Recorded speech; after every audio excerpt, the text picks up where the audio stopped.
pelo menos entre aspas, que estava preparado, porque ele já tinha, no mais das vezes, saído, outras vezes e voltado. Entendeu? E daqui a um pouco vai ser libertado, né?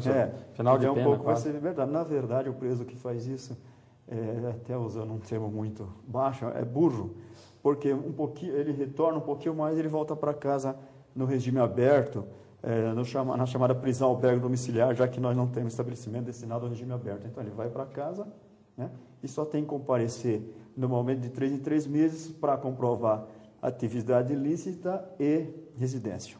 Tá certo. Doutor, tivemos aí um episódio lamentável há um ano atrás. Há um ano atrás, o estado de São Paulo foi sacudido por uma organização criminosa, exatamente no Dia das Mães do ano passado, com uma série de ataques coordenados contra as autoridades, em especial policiais. Foram alvejados aí dezenas e dezenas de policiais militares, policiais civis, agentes penitenciários, funcionários das penitenciárias. E aí, um pouco depois desses ataques, saiu uma pesquisa da Folha de São Paulo que atribuía uma parcela substancial de culpa, a sociedade atribuía uma parcela substancial ao Poder Judiciário. Até que ponto, doutor Miguel, que essa crítica tem alguma coisa de justiça nessa crítica? Olha, pode ter uma certa procedência, mas é o mínimo, porque, na verdade, quem tem os instrumentos e quem deve fazer isso, enfrentar isso, é o Poder Executivo. O Judiciário aplica a lei. Muitas vezes se fala que a polícia prende e o Judiciário solta. Mas por que isso ocorre na prática? Porque nós, os magistrados, aplicamos a lei. A lei é feita pelo Poder Legislativo, nessa área pelo Congresso Nacional, através de por meio dos deputados federais e senadores, que são eleitos pelo povo. Então, se o povo está reclamando, é ele próprio que tem culpa, todos nós que votamos. Por quê? As leis são feitas pelos nossos representantes que estão lá em Brasília. Então, eles estão fazendo em nosso nome. Se elas não estão certas, nós temos que fazer pressão no Poder Legislativo para que mudem, né? Para que elas venham a ser mudadas pelos nossos representantes. Mas não, prefere-se atribuir a culpa ao Judiciário, que é quem menos tem culpa. Claro que tem um pouco, né?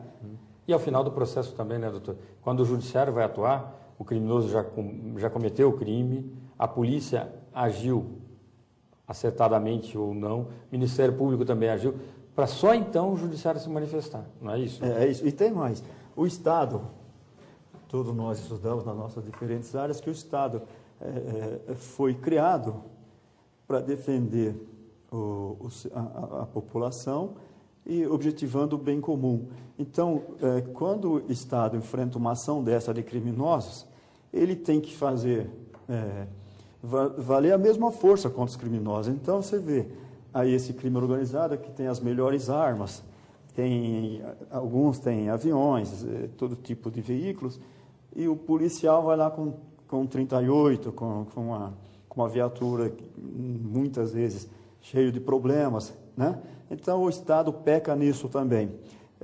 A reação tinha que ser, como princípio de direito penal, na mesma ênfase da ação, não é isso? Tá certo.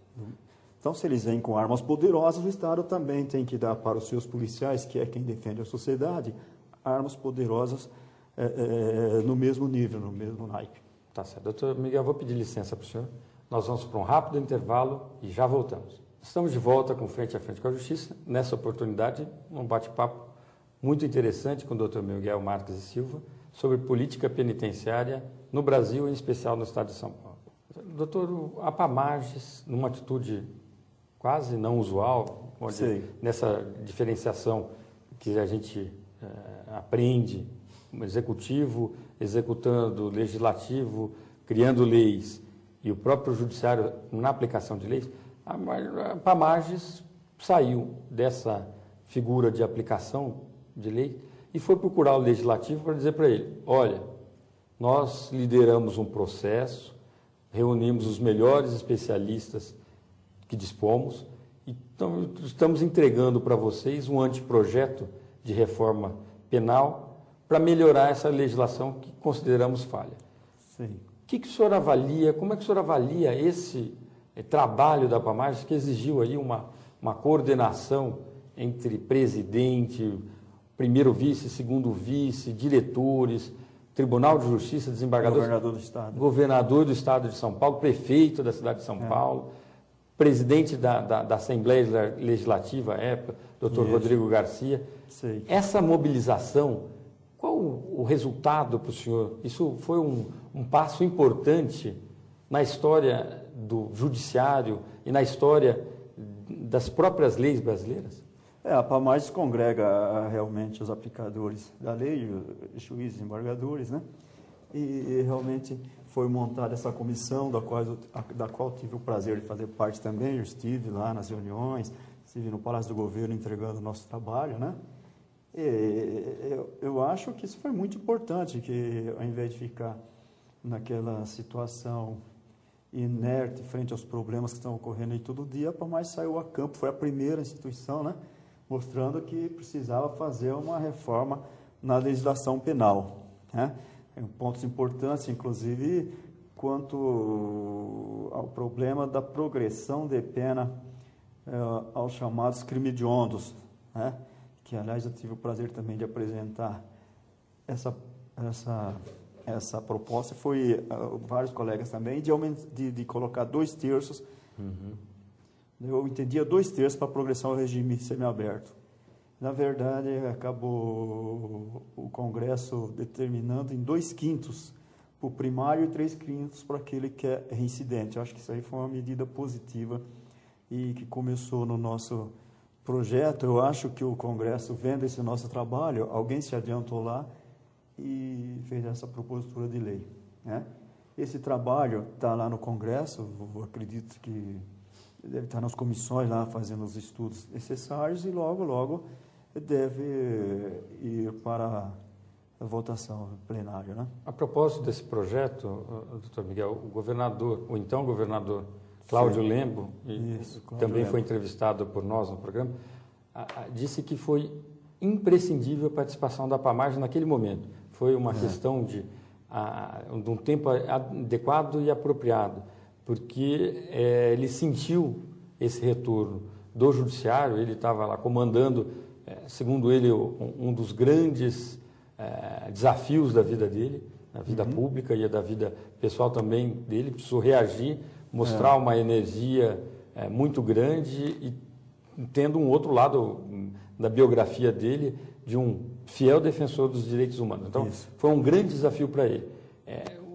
Essa proximidade com agentes públicos de outras esferas, como o senhor citou bem, o presidente da Assembleia, o prefeito de São Paulo e o próprio governador, isso foi importante, esse desenvolvimento desses canais de comunicação, na opinião do senhor, foi importante para a magistratura? Eu acho que foi importante para toda a sociedade. A Pamagem, frente àquele movimento que você já disse aí de maio do ano passado, fez assim uma pronta reação, mostrando que toda a sociedade devia participar quando o judiciário, que por natureza é inerte, depende de provocação, não saiu à frente nessa área e aí